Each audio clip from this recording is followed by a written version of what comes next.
The silent arrival. The Corvani monitoring station had been watching empty space for 300 cycles. Commander Velcris had grown comfortable in the monotony, his 6 eyes barely glancing at the screens anymore. The edge of the galaxy was peaceful, predictable. Nothing ever came from the void between galaxies. It was a graveyard of radiation and darkness that no species dared to cross. That certainty died when his junior officer, Thren, suddenly straightened in her seat. "Commander, we have an anomaly," she said, her voice carrying an unusual tension.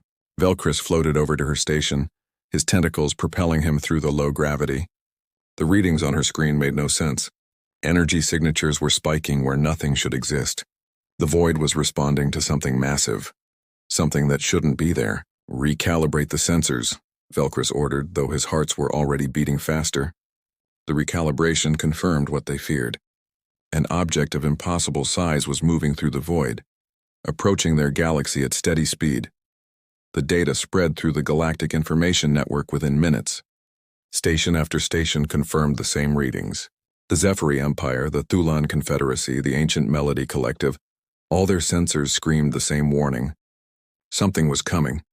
The object's mass readings were staggering, larger than most space stations, approaching the size of a small moon. Yet it moved with purpose, with control, with intention. Admiral Korthak of the Veskarian fleet was the first military commander to respond. His massive battlecruiser, pride of his species, moved to intercept the unknown object at a safe distance. Through his viewscreen he watched as space itself seemed to bend around the approaching mass. Then it emerged from the darkness and every warrior on his bridge fell silent. The ship was unlike anything in their databases. Its hull was dark metal that seemed to absorb light, broken only by lines of blue energy that pulsed like veins. The design was brutal in its simplicity. No curves, no aesthetic flourishes, just raw functionality shaped into a weapon. Massive gun ports lined its sides, each one large enough to swallow a fighter squadron. Engines at the rear glowed with white-hot intensity, pushing the behemoth forward with impossible grace. "By the ancient void," Korthak whispered. His tactical officer was frantically scanning the vessel. "Admiral, the power readings. They're off our scales. The reactor signature matches nothing in our records." Another officer spoke up, voice trembling. "Sir, I'm detecting biological signs aboard. Thousands of them. They're human." The word spread through the galaxy like wildfire. Humans. The young species from the far spiral arm, barely spacefaring for 200 of their years, the ones who still fought wars among themselves, who had only colonized a handful of worlds, the primitive mammals who every advanced civilization had dismissed as insignificant. They had built this monster. The Grand Council convened an emergency session on the capital world of Zentara. Representatives from 47 species gathered in the great crystalline chamber, their voices echoing with confusion and fear. High Chancellor Morvek, a being of pure energy contained in a mechanical shell, called for order. "The evidence is undeniable," Morvek announced. "The vessel bears human biosignatures and design elements consistent with their known technology, though scaled beyond anything we believed them capable of." The Zeranti representative, a creature of living stone, rumbled his disbelief. "Impossible. Humans lack the resources, the knowledge, the unity to create such a weapon. And yet it exists," countered Ambassador Ferna of the Altarian Republic, her feathers ruffling with agitation. "We must consider that we have gravely underestimated them." The debate raged for hours. Some demanded immediate military action. Others called for diplomatic contact. A few voices suggested surrender before the humans even made their intentions known. Through it all, the human warship continued its silent approach. Captain Torres stood on the bridge of the UNS Resilience, humanity's first true warship, watching the alien fleets scatter before them. His crew of 8,000 worked with perfect efficiency, each one chosen from Earth's finest. 20 years they had built this ship in secret, in the dark spaces between Neptune and Pluto, away from alien surveillance. 20 years of united human effort, every nation contributing, every resource pooled. "Sir, we're receiving numerous communication attempts," his communications officer reported. "All alien frequencies."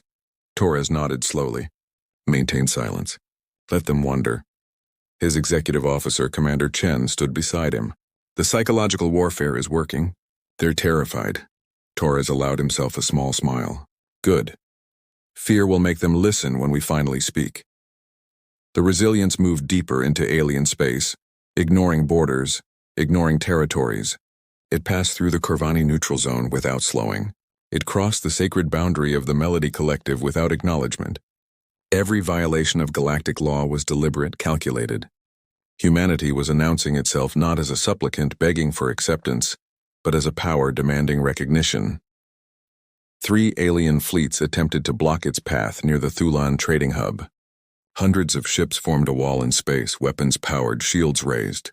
The Resilience didn't slow. It didn't alter course. It simply extended its weapons array. Cannons emerged from hidden ports, energy weapons charged with a sound that resonated through space itself. The alien fleets parted like water. Back in the council chambers, panic had replaced debate. Intelligence reports flooded in from human space. Massive construction projects hidden in asteroid fields. Energy signatures suggesting dozens more ships under construction. Population movements indicating total military mobilization. The humans hadn't just built one warship. They were preparing for something bigger. We should have seen this coming. Elder Javan of the ancient races spoke, his words heavy with regret. We observed their history, constant warfare, yet they survived. We saw their determination. They reached space using primitive chemical rockets. We witnessed their adaptability. They reverse-engineered technology from every species they encountered. We dismissed them as chaotic and primitive, but chaos breeds innovation. And primitive species fight hardest for survival. The warship finally stopped its advance in the center of coalition space, equidistant from all major civilizations. It hung there in the void, silent and waiting. Every sensor in the galaxy was focused on it. Billions of beings across hundreds of worlds watched their screens, waiting for humanity to reveal its purpose. The silence stretched for days. The alien governments grew more desperate with each passing hour. Some prepared their doomsday weapons. Others drafted surrender documents. A few began evacuating their core worlds. Then, without warning, every communication system in the galaxy activated simultaneously. The human warship was broadcasting on all frequencies, in all languages, using translation algorithms that perfectly rendered meaning across species. The message began with a simple statement that would echo through history. Greetings to the galactic community. Humanity has arrived. The Human Declaration. The voice that spoke for humanity was calm, measured, and carried an undertone of absolute certainty. It belonged to Admiral Sarah Morrison, Earth's chosen representative, though the aliens didn't know her name yet. Her words reached every corner of civilized space, transmitted with a power that overrode all other signals. For 2 centuries we have watched you, the voice continued. We learned your languages, studied your technologies, observed your politics. You saw us as primitives, as children playing with fire. You were not entirely wrong. We were young. We were divided.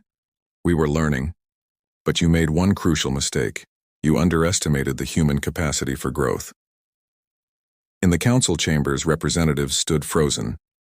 The human transmission had locked their systems, preventing any response. They could only listen. You denied us membership in your alliance, citing our violent nature. You restricted our access to advanced technologies, claiming we were too dangerous.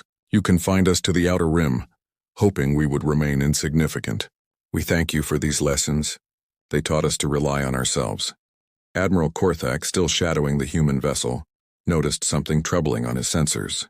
Hyperspace signatures were appearing throughout the galaxy, dozens of them. His tactical officer's voice was barely a whisper. Admiral, more human ships are arriving.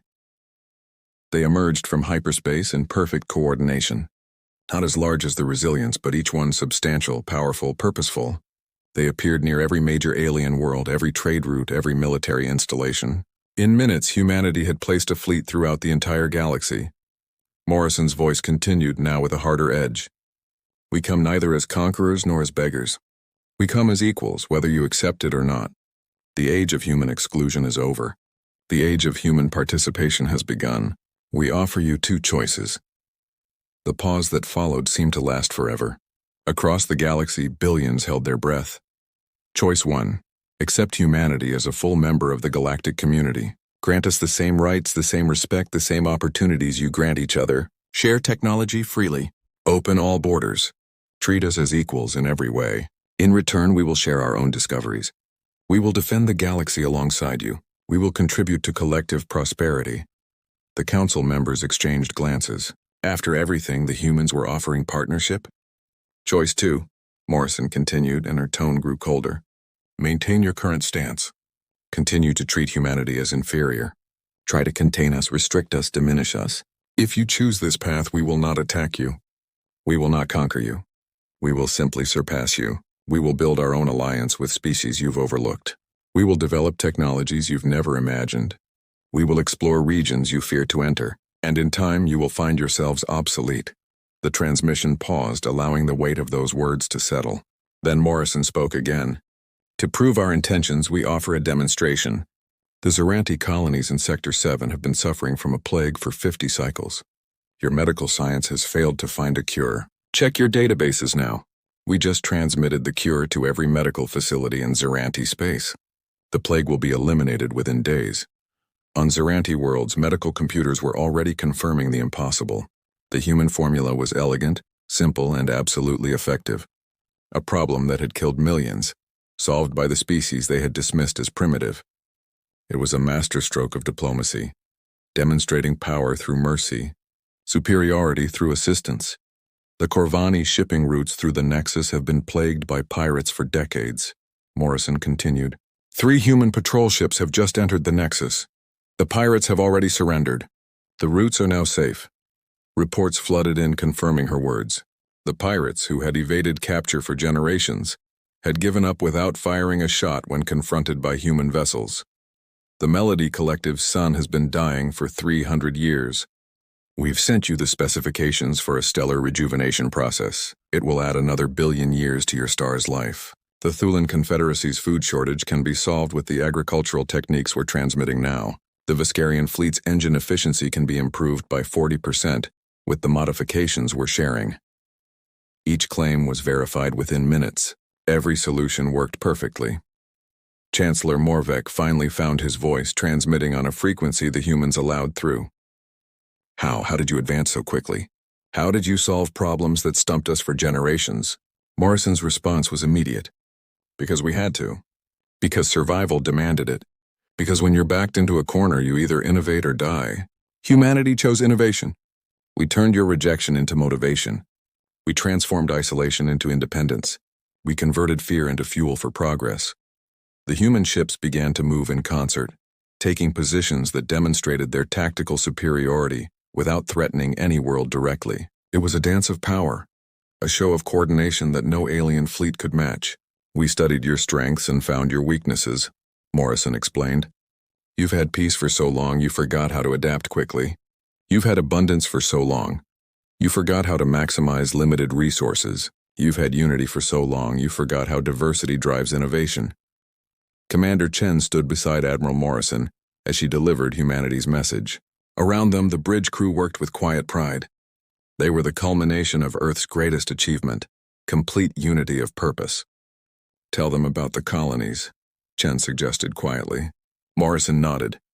Beyond the void, in the space between galaxies, humanity has already established 12 colonies. We've conquered the radiation, the distance, the isolation. We've built civilizations where you said none could exist. We don't need your galaxy for survival anymore. We want to be part of it by choice, not necessity. The implications were staggering. If humans could colonize the void between galaxies, no force could contain them. Elder Javon was the first to formally respond.